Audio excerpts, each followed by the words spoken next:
Bonjour, nous sommes à la Galerie Glénat après la sortie du tome 2 de Wicca pour l'exposition de ces planches. Je suis avec Olivier Dra et Thomas Day. Alors, présentez-moi ce tome 2. L'aventure continue. Oui, l'aventure continue. Après la première phase qui est quand même la sortie de l'enfance de Wicca, on va dire, là, on va commencer à mûrir un petit peu, à se développer. Et puis bon, on va voir dans le tome toutes les intrigues qui vont commencer à s'affiner, à se développer. On va voir qu'il y a des personnages qui sont plus pervers ou plus complexes qu'on pouvait se l'imaginer au début, quoi. Donc il y a ce tome comme ça où on fait des transitions sur pas mal de choses, quoi. Et puis ça permet de continuer d'explorer l'univers, quoi, aussi. Donc on va voir des contrées qu'on n'a pas encore vues, comme le sanctuaire, l'Yggdrasil. Et puis moi ça me permet de faire d'autres ambiances aussi, d'avoir d'autres gammes colorées. Et il y avait un certain nombre de gammes dans le premier, et là dans le deuxième ça évolue. Donc Wicca, comme ça en 4 tomes, il va y avoir des passages. Il y a des passages scénaristiques, mais d'un point de vue graphique, moi, il va y avoir des points clés, quoi, que j'ai envie surtout au niveau du style de découpage, pour exprimer, quoi. Il y a par exemple toute une séquence sur les fées noires, d'où le titre, où moi je me suis amusé à faire des compositions autour du cercle, des choses comme ça. Donc voilà, je continue mon exploration graphique à ce niveau-là. Et moi je continue mon exploration scénaristique, puisque le tome 2 c'est la fin de l'innocence pour Wicca, et pour les loups d'Oberon, pour Oberon, tout ça, c'est la fin du manichéisme, où là on voit que les personnages sont quand même un peu plus complexes que ce qu'on avait pu imaginer au début, quand ils tuent les fées dans le tome 1. On se dit, voilà, c'est les méchants, oui, mais les méchants, peut-être que ça n'existe pas, les méchants.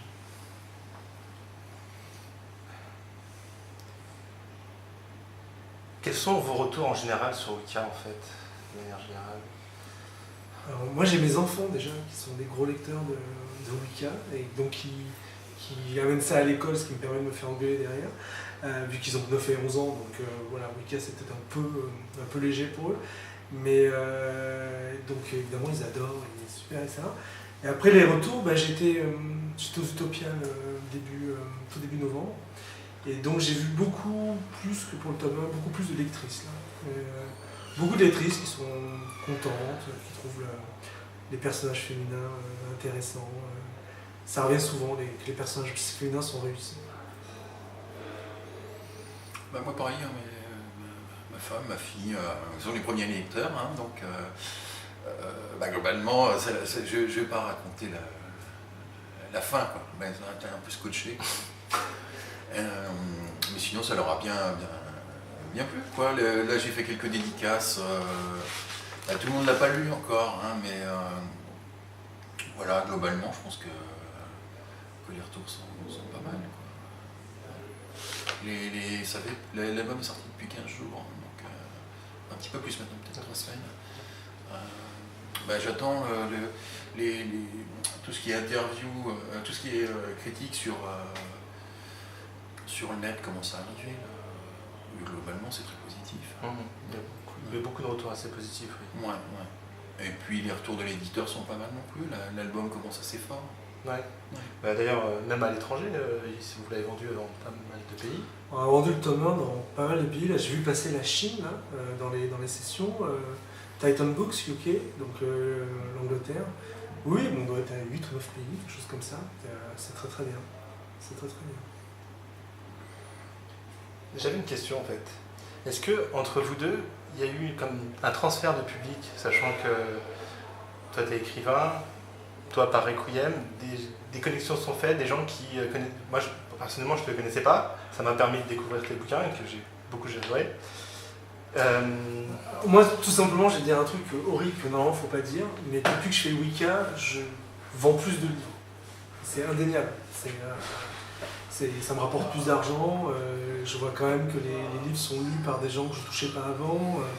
Notamment j'ai vu sur mon dernier livre, Dragon, quand même des gens qui sont venus à Dragon par la BD et pas par le réseau habituel de mon lectorat. C'est clair que pour moi, il y a un vrai bénéfice. Après, moi, j'ai pas beaucoup de lecteurs à amener à Olivier Ledroit parce que globalement, mes lecteurs, ils connaissent déjà Olivier, c'est évident. La génération des chroniques de la Noire, tous ces trucs-là, c'est plutôt le transfert, il est plutôt, pour moi, c'est un bénéfice pour moi parce que je touche des lecteurs que je ne touchais pas et je touche aussi des lectrices que je ne touchais pas, donc clairement. Voilà. Mais il y a plusieurs mèches longues là, dans Wicca, il y a des trucs qui vont être expliqués que dans le tome 3 et d'autres qui vont être expliqués que dans le tome 4. Donc ça c'est un gros pari scénaristique, là j'avoue, je sais pas trop, on va voir. Non mais c'est bien parce que ça permet de montrer que l'œuvre est pensée dans sa globalité et elle est bien pensée en amont et ça se sent à la lecture quoi. Bah, par exemple, j'espère. Dans le tome 3 on ouvre, c'est pas un secret, enfin on a toujours dit qu'on le ferait, donc sur le baptême d'Oberon et sur l'armure. Et donc on va comprendre enfin ce que c'est que cette armure, pourquoi elle est comme ça, et pourquoi il est maudit, pourquoi, etc. Et dans le tome 4, on va ouvrir sur Oberon et Titania. Et on va livrer la clé de pourquoi cette histoire elle a commencé au départ. Comment ça a commencé au départ. Je me pose justement la question, et c'est dans le tome 3 qu'on saura... Pour l'armure dans le 3 et dans le 4 sur le 4. Oberon et Titania. Ben ouais. Le plus gros sujet pour la fin. Ouais, logique. Logique. Normal, hein. Pour en revenir au transfert de lectorat, tu disais que... Comment dire? Ah, moi je vois que j'ai plus de lecteurs. T'as plus de lecteurs. Ouais. Mais en même temps, c'est aussi ça le but de la création, c'est de créer des portes pour des univers, pour passer à autre chose. Ouais, mais alors là on l'a pas pensé comme ça. Olivier m'a pas appelé en me disant, en imaginant, Gilles, tu vas avoir plus de lecteurs. Je pense que l'intérêt de la collaboration, c'est que j'amène des trucs à Olivier. Voilà, moi je voulais une qualité littéraire supérieure, quoi. Moi j'ai lu la plupart de ses romans, je savais où j'allais avec lui.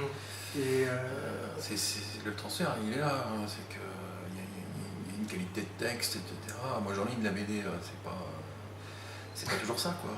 Donc, voilà, quoi, entre les types qui envoient des trucs mal pensés ou qui font au fur et à mesure, un peu en improvisant, tout ça. en tout cas, c'est ce que moi je voulais pas faire. Que Gilles était plus carré que ça. Je veux pas faire de feuilleton, c'est-à-dire je veux pas me lancer dans une série où on sait pas où on va, on sait pas comment on y va. C'est l'exemple parfait, c'est Monster. Monster, tu dis ça, c'est un manga japonais. Le début, c'est fascinant. Fascinant, c'est l'histoire de tueurs en série, de frères jumeaux, de sœurs jumelles, il y a plein de trucs, plein de pistes qui sont géniales. Puis au bout de 30 numéros, bah, t'as compris qu'ils savent pas où ils vont. Ils en rajoutent des couches et des machins et des bidules, mais ils arrivent même pas à résoudre les trucs qu'ils ont mis en scène dans le tome 1, tome 2. Je suis d'accord sur Monster, la fin, j'ai jamais aimé la fin, mais j'ai bien apprécié tout le voyage. Le voyage est super. Tous les personnages secondaires sont super. Mais le voyage est super, mais globalement, quand tu arrives à la fin, si tu relis le début, rien ne tient la route. Ça ne tient pas la route, c'est pas logique. Il y a un personnage qui est empoisonné dans le premier tome, ça n'a aucun sens que ce personnage soit empoisonné dans le premier tome. Aucun. Il n'y a aucune justification de cet empoisonnement qui lance toute l'histoire. Donc moi c'est tout le contraire de ce que je voulais faire avec Wicca. Je voulais qu'arriver au tome 4, toutes les mèches, tous les fusils de Tchekhov et tirés, etc., que tout soit résolu. Et que, après il y aura peut-être des appendices dans le tome 4, on avait un peu envie de faire ça. Mais quelque part, l'histoire de Wicca, l'histoire de Titania et d'Oberon, tout soit clair. Il y a des trucs que les lecteurs ne vont pas voir, mais par exemple, il y a une erreur logique dans le tome 2. Les fées ne peuvent pas avoir les ailes de Wicca. C'est pas possible. Les fées ne peuvent pas découvrir Wicca et avoir les ailes de Wicca 3 jours plus tard. Dans le tome 3, j'explique pourquoi. Il y a des ailes qui sont pas pour Wicca au départ. Voilà. Et ainsi de suite. Oui, parce qu'ils disent qu'il a été construit par quelqu'un bien Ouais. avant. Qu'on va voir dans le tome 3, Gunson, ouais. Qui est en fait l'ancien ingénieur d'Oberon. Et qui est passé entre guillemets à l'ennemi. Quand il a vu ce qu'Oberon faisait de ses inventions. Et normalement, tout devrait retomber sur ses pieds. Enfin, j'espère, quoi. Là, c'est à la moitié, donc. Non, mais moi je suis plus qu'à la moitié. Hein. Ah, mais je m'en doute bien. pour savoir ce qu'il doit dire dans le tome 2, il faut penser au tome 3 et au tome 4. Même dans le tome 1, le tome 1. il y avait des trucs qui étaient dès le départ. Même des trucs que dit Oberon quand il massacre Titania, et ça trouve sa résolution plus tard, quoi. Et même des petits détails du 1 qu'on retrouve dans le 2, c'est pour ça que. Moi je sais que j'ai relu le 1, le 2, après j'ai relu le 1 et je me suis refait le 2. Pour justement bien ces liances et ces choses qu'on retrouve. Et c'est vrai que ça passe beaucoup mieux comme ça. De toute façon, lire le 2 ex nihilo. Là, j'ai vu sur BDGS, il y a des gens qui disent on comprend rien, mais ouais, forcément, c'est l'épisode 2 d'une histoire. Si t'as pas lu le 1 et que tu t'en souviens pas, on a beau faire une petite. Mais il y avait un gars en dédicace qui a insisté pour dire ouais, mais de toute façon, je vais commencer par le 2. D'accord. Bon, bah. Vas-y, commence par le 2, bonhomme, c'est super. Tu finiras par le 3 et tu diras le 4 avant les autres. 2, 4, 1, 3. Voilà, ça sera Au dé, on va lui donner des D4. Allez. Vous parliez de BDGS, il y a une remarque récemment. Alors, Wicca sexiste. Bah non, mais. De toute façon, moi, c'est exactement ce que j'ai mis dans BDGS. Ce problème, il est insoluble. Du moment qu'un illustrateur commence à dessiner des filles sexy, etc., de BD, il est toujours ou accusé ou soupçonné de sexisme.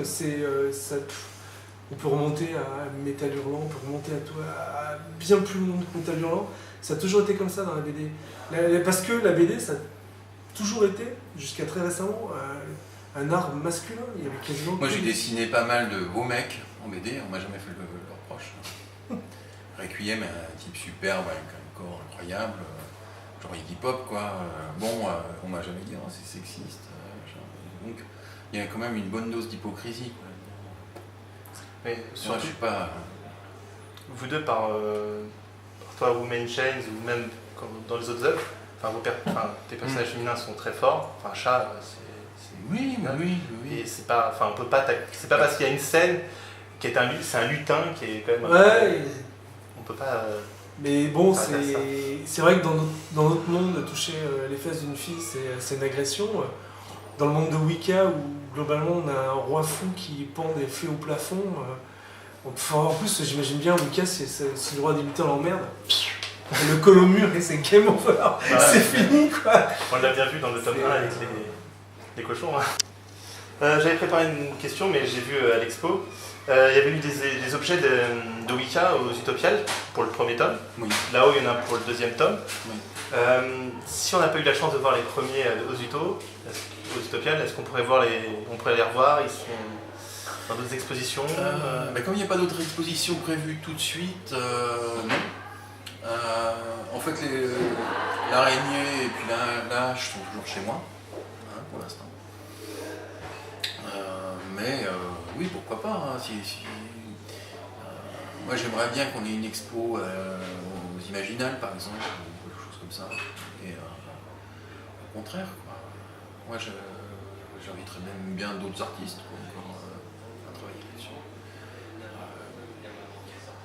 Voilà, quoi. En parlant de ça, d'ailleurs, est-ce que Wicca est pensé comme 4 tomes, mais est-ce que vous êtes dit un jour si on veut faire un spin-off, un monde étendu sur quelques personnages? Vous avez pensé à ça déjà? Ouais, on y a pensé, mais là, franchement, on se concentre sur les 4 tomes. Oui. Mais je pense que cet univers-là, il peut être décliné en plein de trucs, sans problème, quoi. Mais moi, ce qui m'intéresse, c'est vraiment d'arriver au bout des 4 tomes et que l'histoire, elle soit vraiment, elle tienne et que ce soit une espèce de bloc de marque, quoi. Après, rajouter des trucs, faut voir. Mais pour moi, c'est une question d'envie. Faut vraiment qu'il y ait de l'envie, des idées, pas juste que ce soit de l'exploitation d'un filon qui a bien marché, quoi. Personnellement, je pense que moi je ne ferai pas d'autres tomes de Wicca.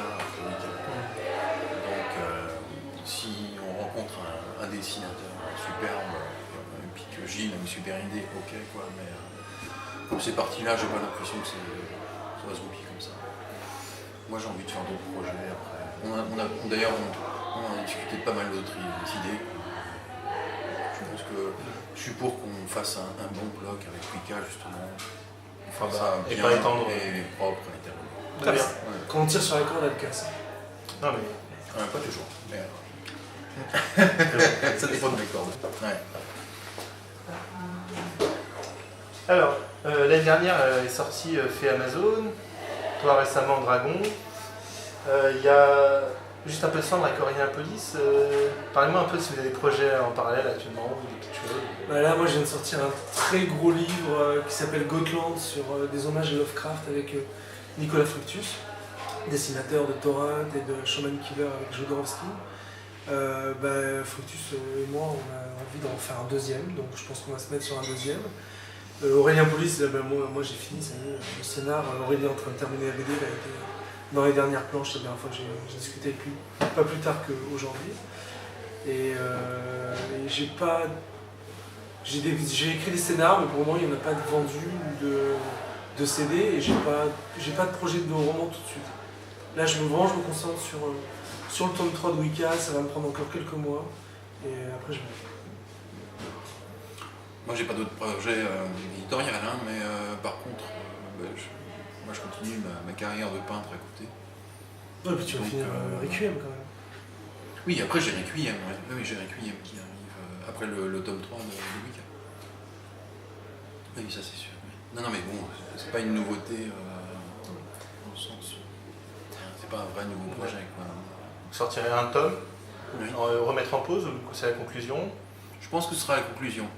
D'accord. Non, oui. Et bon, après, c'est vrai que j'aimerais bien faire des projets un petit peu plus courts. Et puis différents. Hein, on verra. Là, j'ai une question qui me trottait. Est-ce qu'il y a une série ou une adaptation que vous auriez aimé faire, ou un projet qui a été avorté Je pense des fois quand je sais pas, je lis du Hellboy, je me dis Hellboy par le droit, ça aurait été quelque chose de génial. Non, c'est vrai que... Il y a des projets, mais on ne peut pas en parler par contre. Ouais, voilà. Ah oui, ça c'est un peu le problème, parce que les trucs ne sont pas signés. À une époque, j'ai failli travailler avec Jodorowsky, par exemple. Et puis, lui, il était parti dans le cinéma. Et puis, après, le tour a passé, quoi. Et moi, je suis parti sur Wicca. Puis... Merci, Alessandro. Voilà, ouais, j'avais entendu ça, j'avais fait des bons sur ma chaîne quand j'avais entendu ça. Ouais. J'ai dit, ça serait génial. Non. Après, ça tombe bien aussi. Ah oui, ça qui continue de faire du cinéma, ça te va très bien. D'ailleurs, le Jodorowsky Dune, là, mais je l'ai pas vu, le Jodorowsky Dune. On m'a dit que c'était bien, mais franchement, je l'ai pas vu. Non, je l'ai pas vu. De toute façon, lui, il est barré, donc c'est pas surprenant que ce truc-là soit barré. Moi, c'est le storyboard que j'aurais envie de voir. Le truc énorme qui s'est passé pendant un moment. Ouais, la bible graphique de Dune, ça doit être quelque chose. Et c'est avec Möbius, non? Mobius, Giger, et encore d'autres. C'était chacun. Chris Foss. Ah oui, c'est vrai qu'il y a Chris Foss qui était là-dedans. Ouais. Oui. D'ailleurs, c'est pas un dessin de Chris Foss qui fait la jaquette du DVD. Ah ouais. Si. La question revient souvent. Le tome 2, collector de Wicca. C'est presque sur l'année prochaine, décembre 2017, novembre 2017. Donc dans un an pour les fêtes. Voilà. En tout cas, on l'appelle de tous nos vœux. D'écrire une planche ou parler d'une page que vous avez envie de décrire ou bien si vous avez aimé, vous avez fait souffrir. On en a une qui nous a fait souffrir, ça c'est sûr. Vous voulez que je la sorte ou... Alors on peut la montrer, oui. C'est la planche Empire contre-attaque. Yoda apprend à Luke Skywalker à devenir un Jedi. Non, là c'est plutôt les fées noires qui apprennent à Wicca à devenir une fée majeure. Donc ça c'est la planche cauchemar.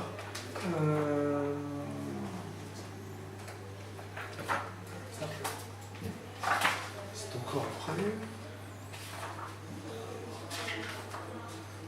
Voilà. Tadam! Donc ça oui, ça c'est la planche cauchemar. Donc ce sont les pages 22 et 23. Et tu les as dessinées combien de fois? On avait un souci, c'est que la séquence, si je me souviens bien, faisait quelque chose comme 6 pages et qu'on était coincé. Toi, ça t'embêtait beaucoup d'avoir 8 pages pour garder l'espace pour la fin. Ah oui, c'est sûr. Et donc, comme il y avait un parti pris de faire des cercles dans chaque composition, et qu'il y avait une double page. Et une double page, quand on découpe, ça fige 2 pages. C'est-à-dire qu'on ne peut pas... si avant le scénario de Gilles fait 3 pages, ça ne va pas. Il faut forcément qu'il en fasse 4. Et là, pour conclure la scène, il faut que ce soit forcément 2 pages, et pas 3. Parce que la séquence est coincée entre plusieurs doubles pages. Donc on ne peut pas, dans notre Lego, trop bouger les choses, quoi. Alors, moi j'ai retourné ça dans tous les sens. J'ai dû la découper 30 fois. Jusqu'à ce que je finisse par dire on ne peut pas faire autrement, il faut 10 pages. On va couper un truc à la fin, c'est possible. Et dès qu'on a eu 2 pages de plus, voilà, ça s'est décanté. Il y avait une page de trop. Finalement, les 2 dernières pages ont été dilatées enfin, la dernière page a été dilatée en 2 pages. Et le rythme est meilleur et tout ça. Et l'effet, c'est que ça a un petit peu déporté de 2 pages pour la fin. Et puis l'espèce de pseudo-climax qui à la fin est un petit peu plus déporté comme ça. Parce que la plupart des Wicca sont un petit peu en 3 sections, comme ça, de 20 pages. Et moi je trouve qu'au niveau du rythme c'est pas mal parce que c'est un petit peu ralenti au milieu et puis il y a une bonne accélération à la fin. Donc c'est plus syncopé, quoi. Cette page-là, elle est très compliquée aussi parce qu'il y a énormément de choses dessus. Oui, il y avait beaucoup de choses à placer. On a voulu faire des petits sketchs marrants à l'intérieur de la double page. Il y a 4 petits sketchs marrants qui s'ajoutent à un discours qui est lui sérieux. C'est assez difficile de faire à la fois un truc sérieux, marrant, léger, en même temps qui reprend des principes de l'alchimie. Enfin bon, c'était un casse-tête. Mais oui, et puis à l'arrivée, il ne faut pas qu'on voit que ça a été compliqué, quoi. Oui. Il faut que ça soit facile, quoi. Il faut qu'on ait l'impression que nous, on bosse à 80% de nos capacités. Et puis, c'est un peu en dilettante, tu vois. Donc, c'est une sacrée prise de tête, quoi. Voilà. Et on doit être fiers quand même pour le final. Au final, ça tombe bien. Très content. Ça tombe bien. Mais je suis très content du deuxième temps. Juste une petite question pour conclure. Des coups de cœur récents, des choses que vous avez appréciées. En BD Comme vous voulez. En BD, Descender de Jeff Lemire. Qu'est-ce que j'ai lu j'ai beaucoup aimé la 3e saison d'American Horror Story sur les sorcières à Nouvelle-Orléans. Je trouvais ça vraiment excellent. Moi, je suis en train de me les faire aussi. Et sinon,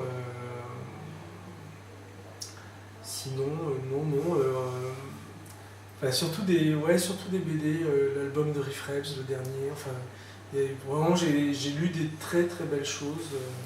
Là, en ce moment, j'arrête pas d'en acheter, quoi. Mais c'est vraiment le dessin de Nguyen sur Descender qui m'a vraiment surpris et j'ai trouvé ça, enfin de la part de comics américains, j'ai trouvé ça vraiment étonnant. C'est vraiment très très beau. Ouais. Et l'histoire est bien. L'histoire est très bien. Ouais. Moi, je lis pas grand-chose. En BD. Il y a la BD de Pierre Dubois, la Sykes, qui est très sympa. Autrement, je n'ai pas lu grand-chose. Comme je suis en tournée à Paris chez les libraires, je récupère des trucs. Si tu fais une interview dans quelque chose, je te dirais. Mais pour l'instant, non, je n'ai pas lu grand-chose. Non, mais là, il y a le James Bond de Warren Ellis, là, qui est très bien. Mais il a pris là. Oui, c'est pas juste aussi. Hein. Ouais. J'ai pris aussi le Punisher de Garcinis et Steve Dillon. Moi j'étais très intéressé par Arrow County, qui est chez Glénat Comics. Ça a l'air très intéressant. J'ai juste feuilleté, mais ça a l'air d'être bien macabre, quoi. Il y a Black Science qui est pas mal aussi. Ça je connais, ça c'est Remender. C'est un Remender, Deadly Class, tout ça. Ça j'aime beaucoup. Encore que le 3e Deadly Class, bon, je suis un peu réservé. Ouais, je suis pas encore là. Ouais. Bon, on a fini. Moi ça m'a fait très plaisir de vous avoir. Merci.